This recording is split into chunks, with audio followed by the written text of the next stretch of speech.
You are listening to the Boss Experience Podcast, a podcast with conversations about business growth, self-development, and maintaining a mindset to achieve business success. My name is Michele Davis, and I am a business strategist and coach, and I am your host. Let's get started.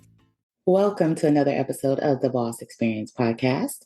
My name is Michele Davis, and I'm your host. And in this episode, I'm going to focus on the key to building an online business with confidence. Before we even get into a conversation about building a profitable online coaching program, you have to think there's so many other factors to building that online coaching program. And I could possibly focus on, but in this episode, I'm only going to focus on being aligned with the coaching profession in general. We see a lot of coaches popping up online, and you may think, well, that looks easy. I could create a coaching program. So not everyone is suited to be a coach.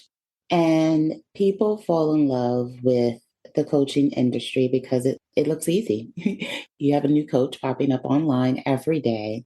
And coaching is something that people can do from home or do from anywhere. And they can make money from it. And in most cases, you can replace your 9-to-5 income over time. Once you develop your strategies, your process, and you really build that foundation for your coaching business, you can earn enough income to leave your 9-to-5. So coaching is appealing for a number of reasons. Also, depending on your services, you can actually charge considerably high fees because at the end of the day, if you're solving a big problem for people, people will pay for that problem to be solved. You stand to earn a lot of money in the coaching business. Coaching is also, very flexible because you set your own schedule. And so coaching over the years has become appealing to a lot of people, but not everyone is suited to be a coach. So when you think about coaching, you have to deal with people. And if you don't like dealing with people, or people, have a tendency to get on your nerves, or you feel like people should just do what you want them to do, and you really don't, enjoy helping people, it's really going to be hard for you to be a coach because coaching is very much a people-oriented business choice. So if you don't like people or you don't like talking to people, it's probably not a good idea for you to take on coaching. And I think even with a lot of the courses out there, because you could be thinking, I'll just be a coach and I'll just launch a course. And what's actually happened over the last several years is that people desire more than just a pre-recorded course. They desire the human contact with the person that created the course, or they want to get access to the person that created the course because I think people, they're all coursed out. They have, watched all the courses, they bought all the courses. And the thing with a course is it comes a point where the course ends and people are stuck and they don't know what to do next.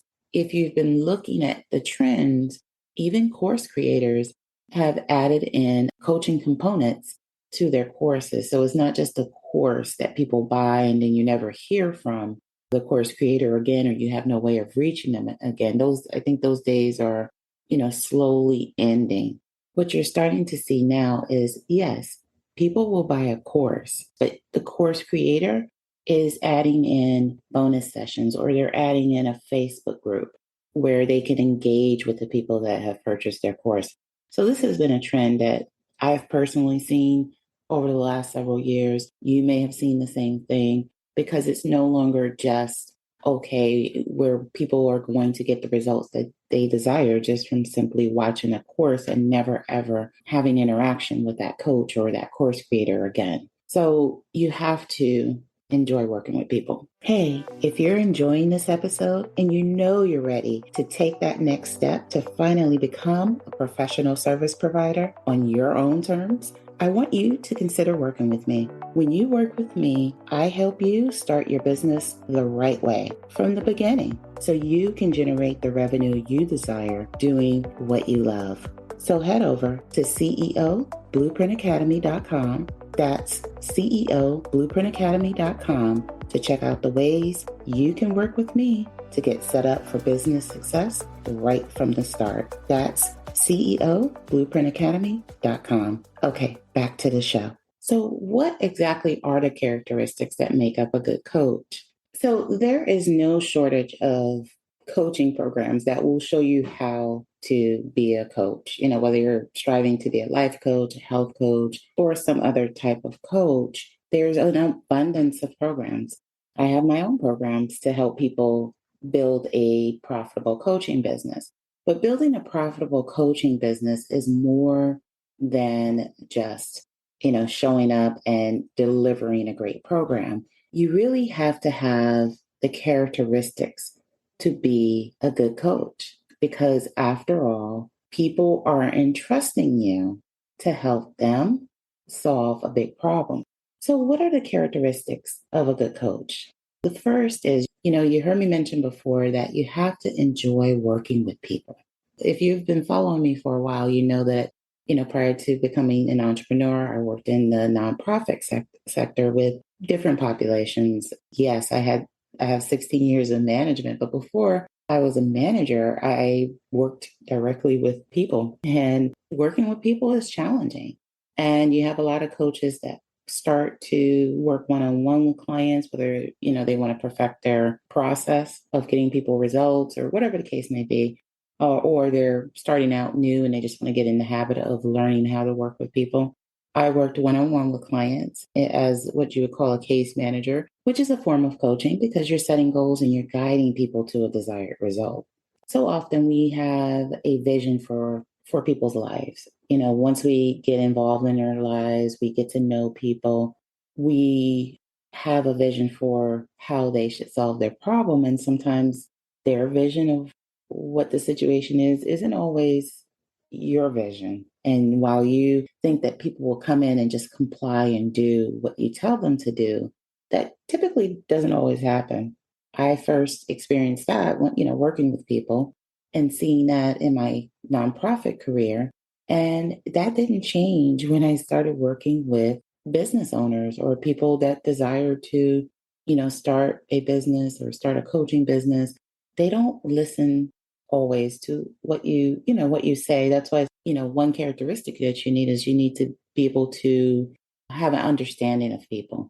And so when you're working with people, you want to be able to understand, the type of person you're working with so that you onboard the right people into your programs. But you also have to enjoy helping people, because if you don't enjoy helping people and enjoy getting people to that ultimate goal, you're going to have a really hard time, working with people and challenging people on their beliefs and getting them to the point where they are able to get to that happy place. The whole reason they signed up for your program in the first place, right? You have to really enjoy helping people. Anytime you're working with people, you have to have patience.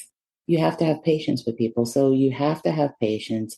And this is whether you're working with someone one-on-one or you're working with them in groups. People ask questions. You need to be responsive. If they're in your Facebook group and they ask a question, you need to be responsive to them.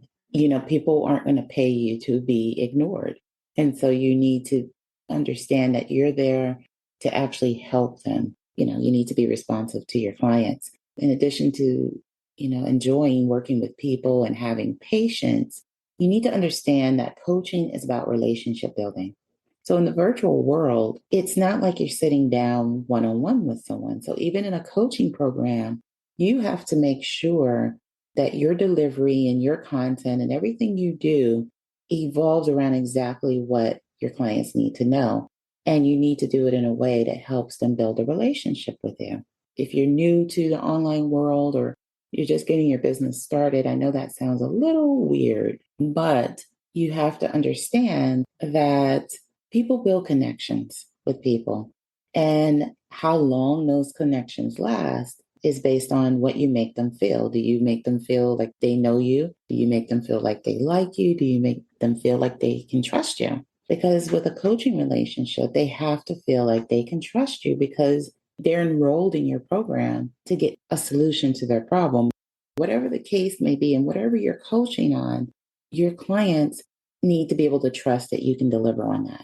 The strange thing about virtual is the burden is fully on you to be focused and to be able to deliver. So you have to not just enjoy working with people, but you have to have good communication skills and be able to build relationships through your content so that people can see you, they can see your personality, they can feel like, oh, even though they've never met you, that they know you in a sense. And it sounds weird if you're new to the online world, but it's also the case with social media. Think about the people that you connect with. Why are you connecting with them? Why do these people stand out to you? It's the same thing with your coaching clients or potential or future coaching clients. So you want to make sure that you enjoy working with people and that you have communication skills that are going to help you connect with your clients so you can have relationships with them so that they can continue to be connected with you and feel like they know you, like you, and trust you. If you're going to be a coach, you need good time management skills. You need to know how long it's going to take to deliver your group coaching session, whether you're doing it live or however you're doing it. You need to be able to deliver that session, know how long it's going to take. If you have one-on-ones built into your group coaching or whatever the case may be, you need to be able to plan that time out because your time is, your money. So if someone paid for a 60-minute, individual session, that 60-minute individual session shouldn't be 90 minutes. It needs to be 60 minutes and you need to know exactly what you're going to cover in that 60-minute session. If you're going to have a Facebook group to complement your coaching program and you're going to do a live or frequently asked questions, you need to have a sense of how long those sessions are going to be and how those sessions are going to be structured so that you structure your time. And you want to make sure that everything you plot out in your program, that you actually have it organized in a way that you actually deliver on it. If you're still working a full-time job or you have other things going on in your home, you don't want to have unrealistic time frame set for you, when you'll deliver your coaching program. Which brings me to work ethic. Anytime you're working with people, no matter what you're doing, whether you're coaching or you have some other business, work ethic is extremely important.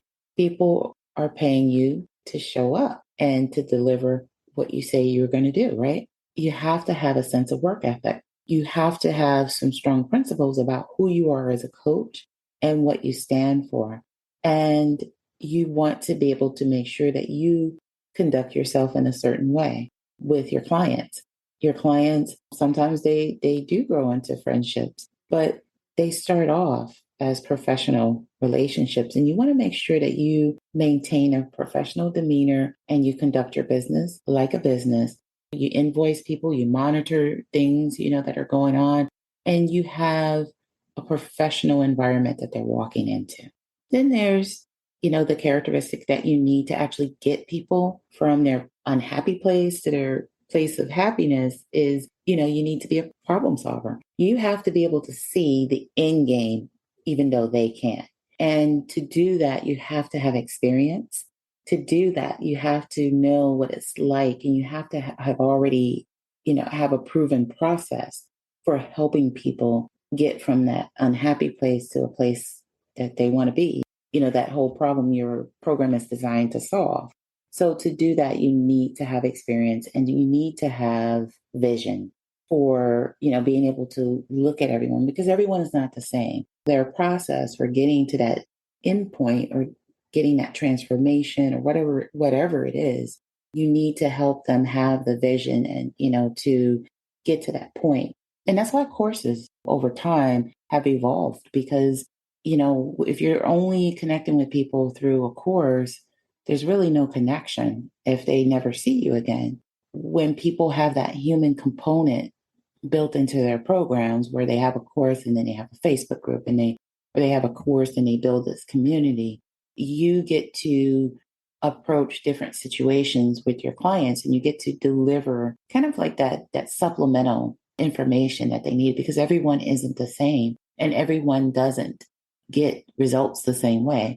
And so you get to interact with your clients when you build a community. And you have to be a problem solver because everyone's problem isn't going to be solved in the same way, even though your coaching program is going to help people do this. You may have other factors with different people. It may make their road to success a little bit more trickier because they have other factors. You have to be able to know what those other factors are and advise them in a way that gets them to that same end game, that same solution and the same transformation as everyone else. But you have to deliver the content or the information to them and the strategy to them to help them navigate the uniqueness about their situation. Problem solving is definitely a characteristic that a coach needs to have.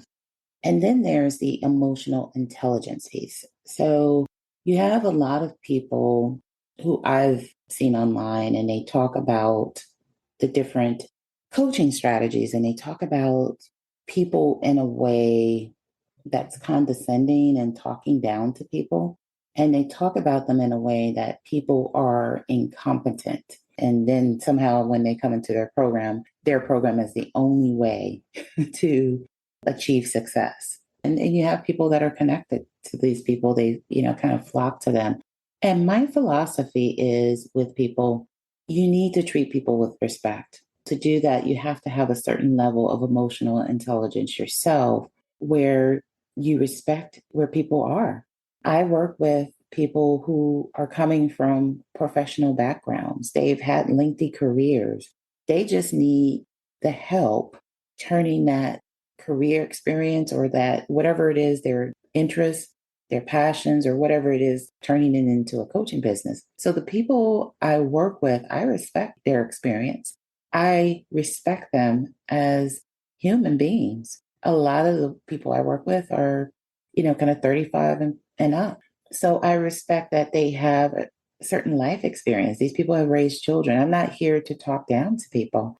I'm here to empower people to take their knowledge and their professional experience and turn it into a profitable coaching program. So I hope that makes sense.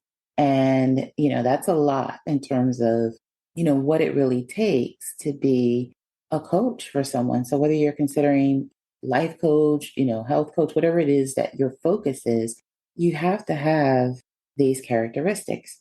If you're on the fence and you're not sure about if you're a right fit for coaching and you're just kind of trying to see what you should be doing, I would encourage you to book a clarity session with me. And I have business clarity sessions. I'll put the link down in the description so that you can book that call with me. You can also visit my website at Michele with 1L, davisnyc.com. And you can also book some time to get together with me and we can have a business clarity session. Those business clarity sessions that I hold with people really kind of give people insight on what they should be doing, who they should be helping. A lot of times you're thinking about maybe being a life coach, health coach, but you don't know how to focus that in because you just can't be a life coach or a health coach. You need to have a specialization. So if you're struggling with, trying to figure out what that specialization should be, or you're struggling trying to figure out if coaching is right for you, let's have a conversation through a business clarity session. So with that being said, that concludes this episode. And I'm so happy you tuned in. If you haven't already, don't forget to leave a review. Let me know what you think about the episode. Let me know what you think about the content that I provide to you via my podcast. Drop a review. I'm on all podcast platforms. So anywhere you get your podcast, you'll find the Boss Experience podcast. So leave a review. Let me know what you think. That concludes this episode. And I can't wait for you to tune in my next episode. Take care and be well. Thank you for tuning in to the Boss Experience podcast. Don't forget to leave a review for this episode and tune in next time.